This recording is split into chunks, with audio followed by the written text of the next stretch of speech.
Découvrir Sébastien Bertrand, c'est entrer dans un monde riche de sens et de sons, riche de ses origines libanaises et de son éducation française, de Vendée pour être précis, terre où il est arrivé à l'âge de 9 mois. Sa quête humaine, nourrie au terreau familial, se déploie dans des styles musicaux très divers, entre tradition et innovation. Il croise la route de nombreux artistes, accompagné de son accordéon diatonique, et multiplie les projets du bal musette pour boîte de nuit au récital mêlant conte et musique. Cette année, il revient avec un album solo longuement mûri, intitulé Traversée, véritable épopée musicale qui lui permet d'exprimer avec talent ce qu'il appelle lui-même la musique du ventre. Cet album sera disponible dans les bacs le 27 mai prochain. C'est à cette traversée que Sébastien Bertrand nous introduit aujourd'hui. Place au duel.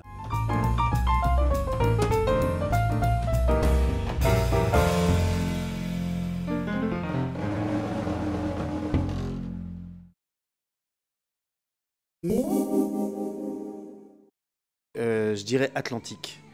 Atlantique parce que c'est là où j'ai grandi, c'est là où j'ai trouvé mes premières inspirations en termes d'horizon. C'est là où le bruit des vagues, je l'ai réellement perçu. C'est là aussi à Saint-Jean-de-Mont où j'ai découvert qu'on pouvait fouler le sable à pied et marcher. Puis à Saint-Jean-de-Mont, il y a aussi une estacade, un grand promontoire en bois où je suis allé longtemps, quasiment toute ma jeunesse, tous les étés, me poser là en regardant quelque part. Et puis, voilà. Et puis souvent, nous, on l'appelle la mer aussi, l'Atlantique. Dans le langage courant, on dit on va à la mer, on ne dit pas on va à la plage un peu, mais on ne dit pas on va à l'Atlantique ou on va à l'océan, on dit souvent la mer. Voilà, donc je dirais quand même Atlantique, même si la Méditerranée est quelque part. Alors, je dirais assurément musique contemporaine. Et c'est vrai que folklore traditionnel, ça m'a suivi pendant des années. Et moi, j'ai toujours voulu faire autre chose de ça, en fait. Et je ne sais même pas si c'est contemporain, si c'est actuel. En tout cas, je me considère comme un artiste, un musicien du présent.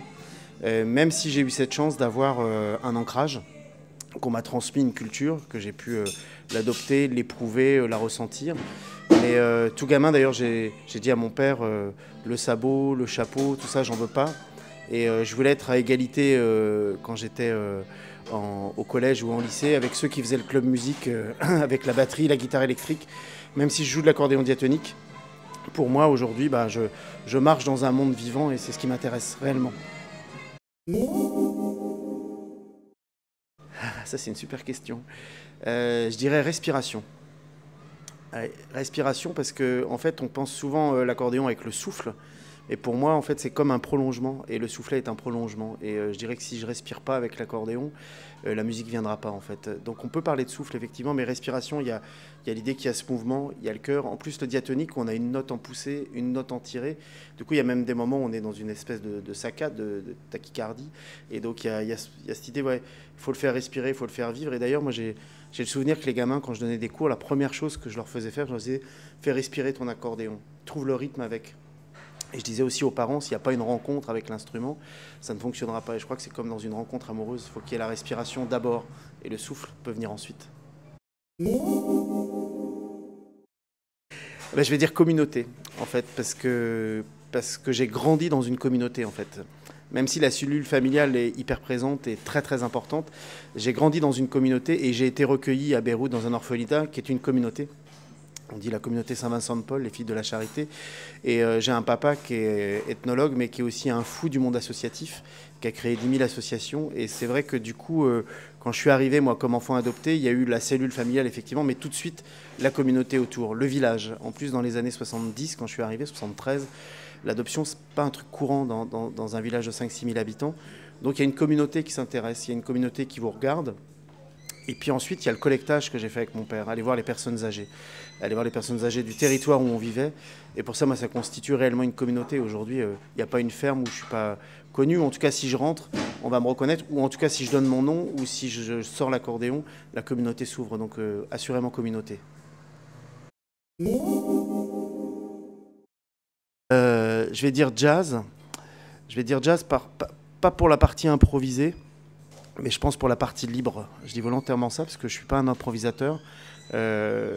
Et donc je dirais que le jazz, en plus par rapport à ses fondements, d'où il vient, je pense que je suis vraiment dans cette même filiation en fait du jazz. Après voilà, j'ai eu la chance de croiser des musiciens de jazz et j'ai pas cette culture et j'ai pas cette formation en fait quelque part, ou en tout cas cette forme de talent. Je pense que j'en ai une autre, peut-être plus de mélodiste, mais en tout cas on se rejoint et je pense que je suis vraiment dans cette inspiration-là et d'une musique aussi qui raconte.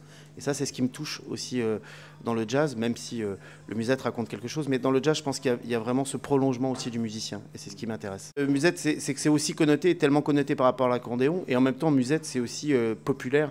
Et j'aime bien cette idée du populaire, des gens qui se rassemblent et qui se prennent dans les bras. Mais jazz. Eh ben, je dirais quand même Joe Priva par rapport à ma réponse d'avant. Ouais, parce que je dirais Joe Priva par rapport à son ancrage et puis à l'espèce de virage qu'il a amené à une folie, bien que Richard Galliano ait une folie musicale, mais je la trouve assez académique quand même. Et Joe Priva avait une réelle folie. Et j'aime ça. Et en plus, c'était une folie populaire. Et je trouve que quand on a une folie populaire, on embarque les gens. Et quand on a une folie trop intellectualisée et trop commerciale, on les débarque en fait. Donc je préfère ceux qui embarquent. J'aurais presque envie de dire Joker. Mais je dirais mélodie quand même. Mélodie, parce que dans la mélodie, on peut avoir du rythme. Et donc je dirais mélodie parce que la mélodie, elle est la base, je pense, même pour la danse. Donc elle est la base aussi pour la poésie musicale. Et puis elle est la base aussi pour l'émotion. Et moi, je vois bien, depuis toutes ces années, en fait, j'ai fait un petit peu un regard en arrière de mon parcours, même si je ne suis pas très vieux, mais on voit bien qu'il y a la fougue de la jeunesse. Il y a la fougue de l'apprentissage, et puis après, il y a ce qui nous traverse aussi dans la vie, qui fait que nos mélodies changent. Mais ça n'empêche pas qu'elles soient ou mélancoliques, ou dansantes, ou pleines de rythme, éventuellement. Mais je pense que quand on a trouvé le sens de la mélodie, c'est comme une phrase bien construite. Assurément, émancipation. Émancipation, puis moi, j'ai eu besoin de m'émanciper du père, bizarrement. Alors que j'ai été abandonné tout petit, donc c'est peut-être double émancipation en fait. Mais m'émanciper du père, parce qu'aussi un père très présent, mais très présent et en même temps qui m'a construit, qui m'a donné cette culture. Une mère hyper présente mais discrète. Et donc à un moment, la musique en plus m'a permis cette émancipation, c'est que d'un seul coup, moi je pouvais partir de chez moi, même à l'âge de 12 ans. J'avais un oncle qui faisait déjà la musique, avec qui j'avais créé un groupe qui s'appelait le Duo Bertrand. Et dès 14 ans, j'étais autorisé à sortir parce que j'allais faire de la musique. Donc je me suis émancipé vite et j'étais très vite dans un monde d'adultes. Mais ce qui m'a permis aussi de me dédouaner et de ne pas être simplement l'héritier, mais d'essayer de me construire, moi, ma propre identité musicale. Ouais. Elle est pas mal celle-ci. Je dirais Jacques Brel. Je dirais Jacques Brel pour son attachement au monde maritime, entre autres, et puis peut-être pour sa tristesse intérieure, même si Piaf était triste, mais ouais, je trouve qu'il a... Et puis aussi, à un moment, il s'est retiré. Et moi, je me suis posé aussi cette question de partir, en fait, de savoir ce qu'on avait à dire ou à faire. Donc je trouve que c'est une vraie question qui doit nous animer en permanence, les artistes, en fait, de savoir pourquoi on est là, en fait. Et du coup, on a la chance, je crois, d'avoir un métier passion. Et il faut que la passion reste et que ça ne devienne pas qu'un métier en fait. Et c'est aussi pour ça, il m'a touché aussi par ces réflexions-là. Eh ben, je dirais témoin en fait, témoignage.